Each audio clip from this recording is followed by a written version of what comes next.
So, hi everyone. I'm going to sit down in a second because the microphone for the video is down here. Yeah, so I am at the moment just working at a small company. We've written most of our web services in Go, and this is kind of just to talk about some stuff that if you're using Go day to day, you'll probably know. But if you're kind of new to Go, then there's some interesting features, and we're going to have a look around the standard library as well and just see some different uses of interfaces that are used there. So yeah. Sorry, just speak up a little bit. Okay, sure. Okay, I'm going to sit down now. So who am I? We've done that already. We're working on forum software, which is all built on web services. The back end's all Go, so the front end's open source. Anyone makes it. So. Can you speak up, please? Okay, is that loud enough? Just pretend you're shouting at someone if you're really angry. Okay, I've got water, so it's be okay. So the reason I want to talk about this, there's a couple of, well, there's one kind of specific feature about interfaces in Go which make them kind of interesting. Obviously, interfaces exist in many different languages, but the way that you can use them in Go is kind of interesting. So that quote there from Russ Cox is really, that's one of the articles actually that he's got on his website, which is worth reading about interfaces. So just to recap, I know that many of you here will already use Go, but for those of you that don't use it all the time, so this is just a very simple interface called stringer. It has one method there which takes no arguments and returns a string. And we have a type, a struct type complex, and we have the string method defined with the receiver of type complex. So you can see there that I've just overridden what you can, what it returns. So when you call the format.println function and pass a type of complex to it, a value of complex, then it will print that format string. So string is used all over the standard library. It's probably like, I don't know, 50 types at least implement stringer. As you can imagine, it's pretty useful. So, yeah, so that's just an example from the standard library for the default kind of format for printing a timestamp. In Go, you pass in a format string rather than the actual format statement. Okay, so what makes interfaces a little bit more interesting in Go is that they're implicitly satisfied. So you don't have to declare that a type implements an interface. It happens just by virtue of you implementing the right functions, the right method set. So one of the consequences of that is that if you have some code that's provided to you, either in the standard library or third-party code, you don't actually have to modify its implementation in order to create an interface and have it implement that. So one of the examples, good example of this is database SQL. So when we started out writing our code about a year ago, I was kind of going through the different packages, looking at how we're going to talk to the database, how we're going to do the serving and everything else. And I found that the actual dependency for talking to the database, this type DB in the SQL package, is a struct type. There's nothing wrong with that. It just means that it means when we want to swap it out for something else, you need to kind of either use a different type or entirely, or you could wrap the whole thing in an interface, which is effectively what I did. So I made an interface type. I called it DBO, which is a terrible name. Don't call it that. And it has the same method set as the struct type. So by virtue of it having the same method set, SQL.db implements that interface. And so in some places in our code, where we pass in a database dependency, I just replace the instances of that with this interface. So the actual interface type, which I made, is here. It's it's a big interface. I mean, most of the interfaces that you see in the standard library and various other bits of code usually have one or two, maybe three methods. This obviously has quite a few. But these are just the method signatures that the DB type has as a receiver. So in a place where you might use the DB type, this here is just demonstrating that you can use the interface type. So the DB variable at the top is a value with the interface DBO. And you can see that I've first of all opened a connection to SQLite just to demonstrate that you can use it as a receiver there. And calling ping, which does nothing interesting, it just demonstrates that you can call ping on both types there. And then a satsdb, which is again a terrible name of mine, which is just demonstrating that you can use that in place. I didn't bother with an open function because generally, whenever I wanted to use that, I would do the setup somewhere else, and then I'd pass in the database dependency. So I mean, that's one way of doing it. You may not want to do it that way. It's kind of, if you're doing that much kind of code modification just for sort of testing and that sort of thing, then you maybe want to do it a different way. But even so, it's kind of an interesting thing that you can do. So if you are actually trying to test your database code, then there are other options you should probably look at. So somebody's gone and actually implemented a test driver. I think probably Brad or whoever worked on the SQL code. There's actually a fake driver which has kind of SQL-like queries that you can make, and also there's some test packages as well. So anyway, that's not totally related to interfaces. So I kind of I started writing Go code about a bit over a year ago, and then about 6 months after that, I started looking at the contribution, and kind of because there were a few things that I was curious about. I wanted to see how some of this stuff was implemented. There was some open bugs on stuff like tests and documentation that I thought I'd help out with. So this is the next part of this talk is kind of just looking at how interfaces are used in parts of the standard library. So there's a couple that we're going to go through. The first is the encoding interface, which appeared in Go 1.2. The actual work was done about 6 months ago or so, but obviously it shipped in December with Go 1.2. And the other one is in the driver code for databases, for SQL databases. There's a couple of interesting sort of interfaces there, which are used to map values into database types and vice versa. So I think I've just said all that. So yeah, it's new in Go 1.2. So it supports two kinds of marshalling and unmarshalling: binary representations and text representations. So it's used in a couple of places in the standard library as well, as you can imagine. So let's have a look at one of those, or two of those interfaces. Marshalling and unmarshalling text. So as you can see, the text marshaller interface has a single method there, which returns bytes, obviously UTF-8 encoded. And text unmarshaller goes the other way. So it takes some bytes and it will fill out your object for you. So the interesting thing about these is that there's no reference here to JSON or XML because they can actually be used for both. So if you define these things on your own types, then if you want to produce multiple representations, JSON or XML, then these are reused in the same way. So you don't need to go and override each handler for those things.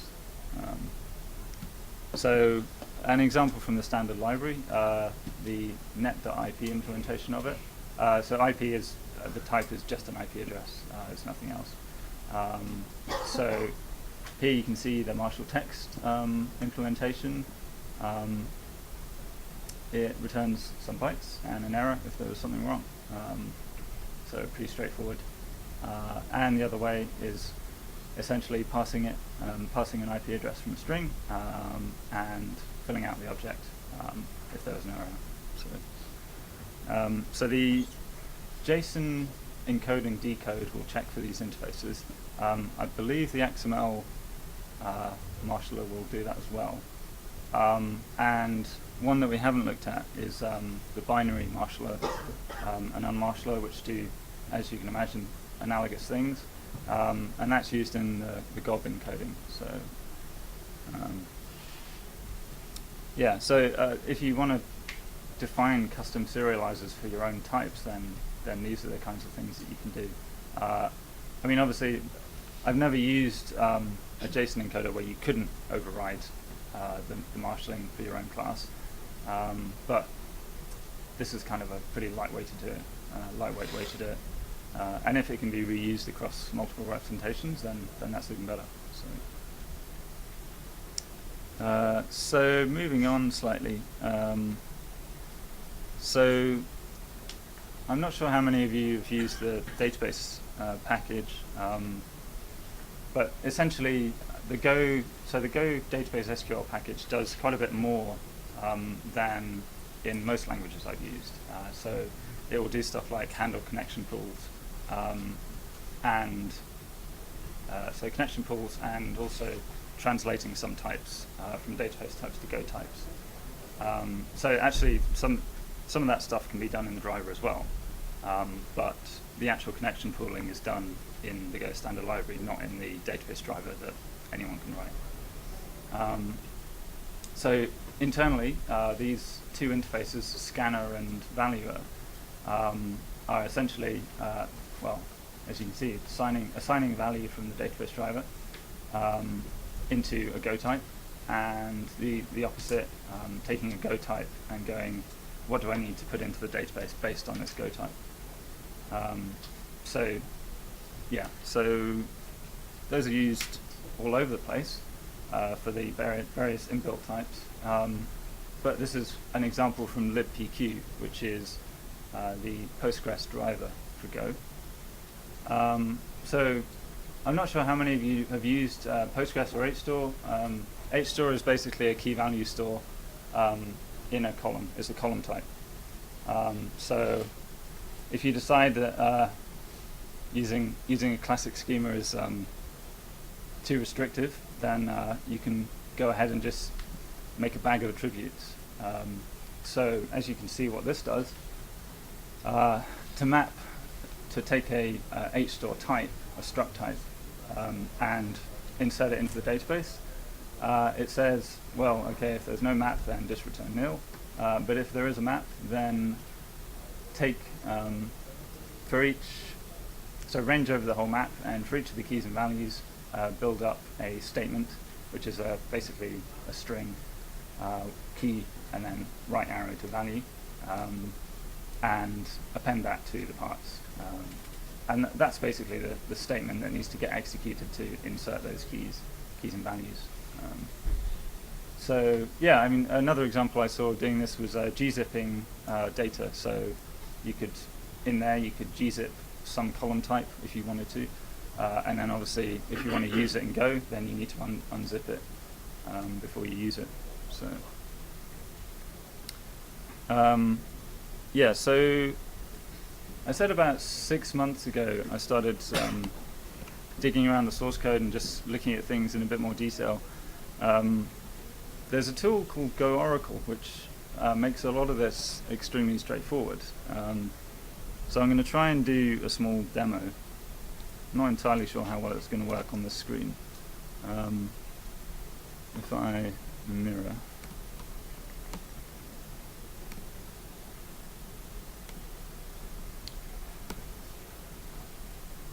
Okay, everyone can see that. That's good. So Go Oracle is actually it's not part of the toolchain, but it is a command line tool for Go, and it basically it uses the AST package, but it basically analyzes the source code. It works out things like which interfaces does this type implement, what is the call graph for these functions. So a bunch of really useful stuff, and it's very easy to use with this web browser front end, which is called Pythia. So we're in the HTTP server. So we're in the HTTP server code at the moment. So earlier on, I was looking at I think I was looking at servmux earlier. So if I go to this servmux struct here, I can describe it. It tells me the method set that servmux has. So you can see here that it implements serve HTTP, which means that it's a HTTP handler in Go terms. That's another interface. So I should be able to see. Yeah. So there we go. So this implements HTTP handler. This is extremely useful. I think if you're new to Go, I think it's probably pretty useful because there's various read, write, recloser, various interfaces for that stuff. None of them are complex or difficult, but they are used in various places. So it's kind of nice to see where they get used. And also, I use this every time I look at a new code base now. If it's more than a few files, then I'll probably just fire this up and start using it because it makes things a lot easier. And because it's a command line tool, I think somebody's already done Emacs integration for it, but there's probably going to be a Vim plugin for it at some point. I'm not sure where people are on that. So let me just take that down.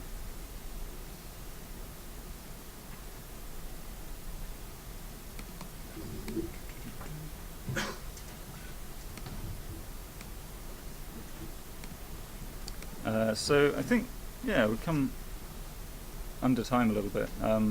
But basically, the references, so there's a few things that you probably want to take a look at. So there's a really good example of using the image package, actually, and adding, so Go comes with, I think, at least JPEG, PNG, and GIF at the moment. Probably a couple of other types as well. But basically, it's very easy to create a new decoder for images because of the way that the interfaces are structured. And you basically just define your decoders, define a few things like how to fetch the particular bitmap value at a particular point, color value. And then you can use that to, you basically just register your new decoder, and that's all you have to do. The article at the top is Russ Cox wrote a really interesting article on some of the implementation. So, as you probably know if you've used Go already, when you compile, the interface types are checked. So you do get nice static. You know about interfaces at compile time, but obviously some of it's done at runtime too. So the actual method resolution is done at runtime. So there's a good article on the internals there. And pretty much source code. Go and read the code if you can. It's really, really readable. It's extremely well structured. As somebody who didn't look at it at all 6 months ago, and now I have a decent grasp of the major packages in the standard library at least. And the other stuff is from PQ, which is interesting to read actually, because like I said before, the SQL package does a little bit more than it does in many other languages, so that obviously impacts the way that you write your driver and how you do things like connection pulling and that sort of thing. So I think pretty much there. So have people got questions or?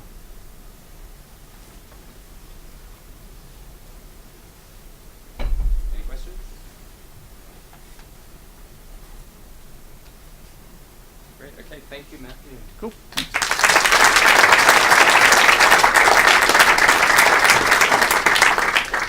So we actually have a short break.